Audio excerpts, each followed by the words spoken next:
Hello guys, class 8 science का ये lecture 2 है इलेक्ट्रिसिटी चैप्टर का। चलिए शुरू करते हैं इस लेक्चर को।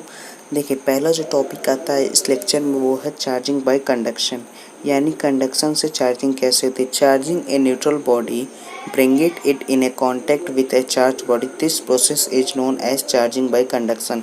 यानी कि कोई एक न्यूट्रल बॉडी जिसमें कोई चार्ज नहीं, अगर उसे किसी चार्ज बॉडी के पास कांटेक्ट कराया जाए तो उसे क्या कहेंगे, चार्जिंग बाय कंडक्शन। और इसी का जस्ट थोड़ा सा ही सिमिलर होता है। देखिए इसका फिगर देख लीजिए, ये एक मान लीजिए डिस्चार्ज बॉडी है, ये एक चार्ज बॉडी। अगर इससे इसको कांटेक्ट कराया जाता तो क्या होगा, चार्जिंग बाय कंडक्शन का प्रोसेस यूज होगा। इसमें ये हल्का सा थोड़ा चार्ज न्यूट्रल होता है और ये चार्ज रहता है। ये जो एक बॉडी रहेगा, एक चार्ज बॉडी रहेगा, एक न्यूट्रल बॉडी रहेगा। अब उसी तरह चलते हैं हम दूसरे टॉपिक की तरफ, चार्जिंग बाय इंडक्शन, यानी इंडक्शन से चार्जिंग कैसे होती है। Charging object by bringing them near A charged body is called charging by induction. यानी कि एक बॉडी को एक चार्ज्ड बॉडी के पास, एक अनचार्ज बॉडी को एक चार्ज बॉडी के पास अगर रख दिया जाए उसके पास, तो क्या कहेंगे, चार्जिंग बाय इंडक्शन। क्योंकि वह जब एक दूसरे के पास रहेगा तो वो ज़रूरी है अपना इलेक्ट्रिसिटी जो उसके अंदर एनर्जी है वो उसको बाहर फैलाएगा, उसको वो अपने एनर्जी को रिलीज़ करेगा, और जो जिसके पास एनर्जी नहीं वो एनर्जी को एब्जॉर्ब करेगा। इसी तरह जो इलेक्ट्रिसिटी का भी जस्ट सेम फंडा है, वो इलेक्ट्रिसिटी को वहाँ से रिलीज करेगा और ये एब्जॉर्ब कर लेगा।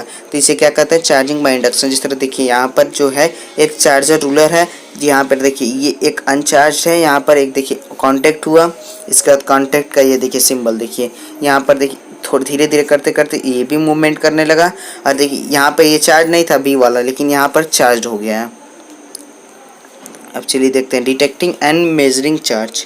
हमारा नेक्स्ट टॉपिक है detecting and measuring charge. The force with which two similar charges repel each other और two dissimilar charges attract each other depend on the amount of charge they carry. यानी कि अगर कहीं पे भी कोई भी दो सिमिलर चार्जेस, हम जानते हैं अगर दो सिमिलर चार्जेस अगर कहीं रहते हैं तो क्या करते हैं, आपस में रिपेल करते हैं, और वही डिसिमिलर चार्ज रहते हैं तो आपस में अट्रैक्ट करते हैं। अब यहाँ से देखिए इस तरीके से हमें पता चल जाता है रिपल्सन और अट्रैक्शन की, वहाँ पर चार्ज है, वहाँ पर चार्ज है। अगर कहीं रिपल्सन और अट्रैक्शन हो रहा है तो वहाँ पर चार्ज आपका मौजूद है, यानी वहाँ पर चार्ज प्रेजेंट है। ये सीधी सीधी बात है, आप दिमाग में इसे कंसंट्रेट करिए और इस चीज़ को सुनिए। अगर कहीं पे भी रिपल्सन और अट्रैक्शन का केस दिखता है तो यानी किसी दोनों बॉडी में किसी न किसी या दोनों में भी अगर चार्ज नहीं होगा थोड़ा भी, तो वो अट्रैक्शन और रिपल्सन का प्रोसेस नहीं दिखा पाएंगे। जैसे एग्जांपल पेयर ऑफ बैलून, यहाँ पर देखिए अगर दो बैलून लेते हैं हम, सेम अमाउंट ऑफ गैस उसमें अगर भरते हैं, यहाँ पर फोटो में थोड़ा गड़बड़ है, लेकिन अगर same amount of balloon gas भरते हैं और उसे एक दो नीब से एक जगह रख देते तो वो आपस में रिपल्सन करेंगे, आपस में रिपल्सन शो करेंगे। वो एक दूसरे के पास जाएंगे फिर दूर भागेंगे, आस पास आएंगे दूर भागेंगे। आप इसे घर पर करके देख सकते हैं, ये एक सिंपल एक्टिविटी प्रोजेक्ट है। अब देखिए इसका जो, अब देखिए हमारा दूसरा टॉपिक क्या था, इसमें डिटेक्टिंग चार्ज हमें मिल चुका है। अब मेजरिंग चार्ज, मेजरिंग चार्ज किस तरह करते हैं, gold leaf electroscope. It is used to detect, measure and find the nature of coil. Gold leaf electroscope क्या करता है, डिटेक्ट करता है, measure and find the nature of charge, यानी कि डिटेक्ट करता है चार्ज क्या कहाँ है, कितना उसकी क्वांटिटी है और कैसा उसका नेचर है। अब चलिए इसका एक एक्सपेरिमेंट भी देख लेते हैं गोल्ड लीफ इलेक्ट्रोस्कोप का। With a brass disc at its top and with two gold leaves, strips of cut metal foil at the other end. The rod is inserted through a rubber or plastic stopper into a glass container. The tin foil inside and the wooden base make the electroscope more effective. Uses of the gold leaf electroscope: to detect and measure the charge on a body. The body to be tested is touched to the brass disc of an uncharged electroscope. If the body is charged, the leaves of the electroscope diverge. The amount of divergence of the leaves is a measure of the amount of charge on the body. To find the nature of charge on a body. For this, it is first necessary to charge the electroscope positively or negatively.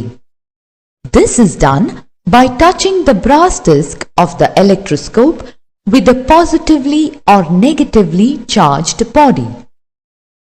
The leaves acquire the same charge as on the charged body and diverge. Let us assume that the electroscope is negatively charged.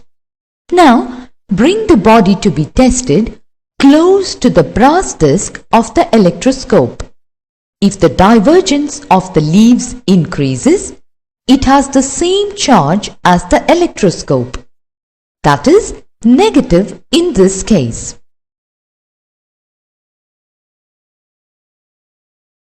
If the divergence of the leaves decreases, it has the opposite charge as on the electroscope.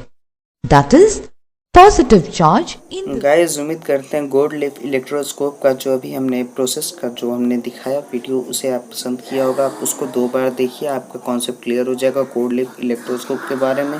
उसका concept ज़्यादातर चीज़ों में use होता है। Flow of charge के लिए भी use कभी कभी कर लिया जाता है, चेक करने के लिए चार्ज किधर फ्लो हो रहा है और उसमें कौन सा मेटल नॉन मेटल, इसके लिए भी यूज किया जाता है। अब देखिए हमारा नेक्स्ट टॉपिक जो था फ्लो ऑफ चार्ज था। अब charge only flow through conductor. Conductor क्या होता है? Conductor are those which conduct electricity. Material of those substance which can conduct electricity are known as conductor. Generally metal are good conductor. Metal जो होते हैं good conductor कहा जाता है। Silver and copper are excellent conductor and wood phosphorus rubber and plastic are non conductor और insulator.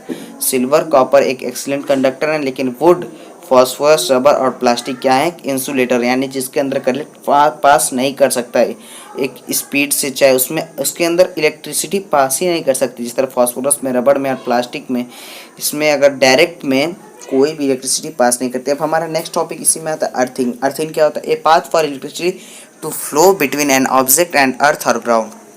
एक ऐसा path electricity का जिससे ऑब्जेक्ट और अर्थ के बीच में या ग्राउंड के बीच में जो डायरेक्ट कांटेक्ट होता है उसे क्या कहते हैं? हम अर्थिंग कहते हैं।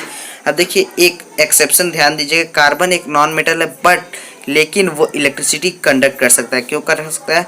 क्योंकि उसका एक एलोट्रोप होता है जिसका नाम है ग्रेफाइट। ग्रेफाइट जो होता है एक बहुत ही अच्छा गुड कंडक्टर है और ये क्या है? कार्बन का एक एलोट्रोप है, यानी कार्बन का ही बना हुआ एक कंपाउंड है जिसे हम नॉन मेटल के श्रेणी में डालते हैं कार्बन को, लेकिन ग्रेफाइट एक गुड कंडक्टर ऑफ इलेक्ट्रिसिटी है। इस एक्सेप्शन को आप ध्यान दीजिएगा। इसके साथ ही आज का लेक्चर कंप्लीट होता है। तो कोशिश करिए कि इस वीडियो को 2 बार देखिए और अपने सारे कॉन्सेप्ट क्लियर करिए, और कोई भी क्वेरी होती है तो हमारे ग्रुप में आप क्वेश्चन कर सकते हैं। Thank you.